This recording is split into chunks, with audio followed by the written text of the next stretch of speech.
Hello, my name is Garry Snipes, and I am a part of the Palliative Medicine Group at Spartanburg Regional. I would like to talk with you today about a new initiative in our system called Directing Your Life, to have effective conversations with patients about serious illness when that is relevant.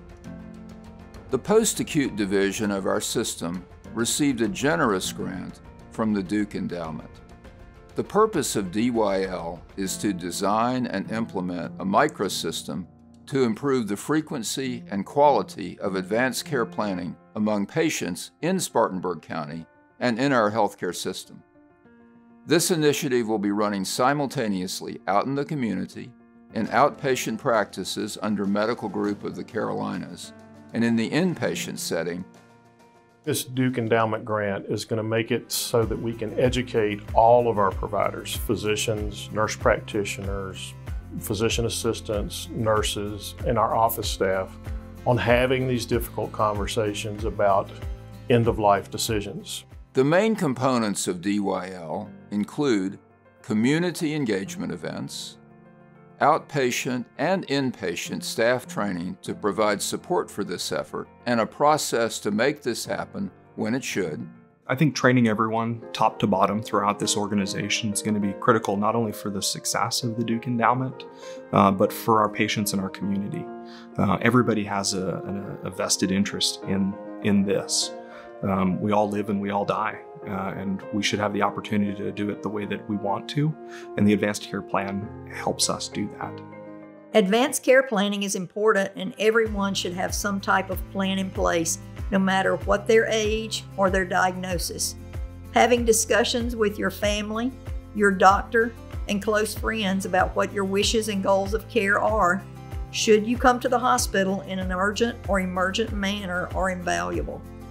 These conversations are crucial so that those closest to you are not left with wondering what your wishes would be if you were in a state in which you could not make your own healthcare decisions.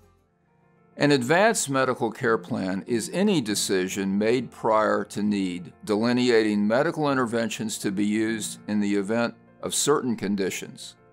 Level 1 would be important for all adults and would be mainly completing a South Carolina healthcare power of attorney, which would designate a proxy decision maker and possibly indicate the types of care desired. Let's take a closer look. The South Carolina Healthcare Power of Attorney requires 5 individuals: the principal, that is, the patient or the person completing the document; the agent, which is the person the patient or principal is naming as their decision maker; the successor agent is the person who acts as the decision maker if the first agent becomes unavailable; and 2 witnesses. The document outlines who may and may not serve as witnesses. Of note, the presence of a lawyer or notary is not required for legal execution of the South Carolina Healthcare Power of Attorney document. Discussing your care plan, your advanced directives, is a challenge for some people. It's a challenge for an individual who's trying to make those decisions for themselves, to know the right questions to even ask. Anytime a person can participate and help their loved ones understand what their wishes are, and as a loved one to be able to honor those wishes, that roadmap is so important. It takes away so much doubt, so much potential guilt. It creates some clarity, and it helps us as caregivers honor the wishes of the patient, and for also the family to know what those wishes are and feel good about how the care is being rendered. And who should support the creation of an advanced medical care plan? For Level 1, lots of people: office staff, nursing staff, case managers and chaplains in the hospital, AMCP facilitators in the community who would be volunteers. Also, it can be do-it-yourself by patients, particularly with online support through MyChart. None of us want to talk about death. None of us want to take that subject and deal with the uncomfortableness. It is a difficult conversation. I did not want to talk about that with my mother, but at the same time, out of respect for her, It's a necessary talk that we have to have. Caregivers have to understand the importance of advance directives because our goal is to take care of the patient. And if the patient has a specific goal, outcome, or a way that they want to be treated, we need to respect that. The sooner we can begin that discussion, the sooner the patient can be involved with it, then the sooner we'll be able to get it down in writing into the medical record so that there'll be no question when that time comes.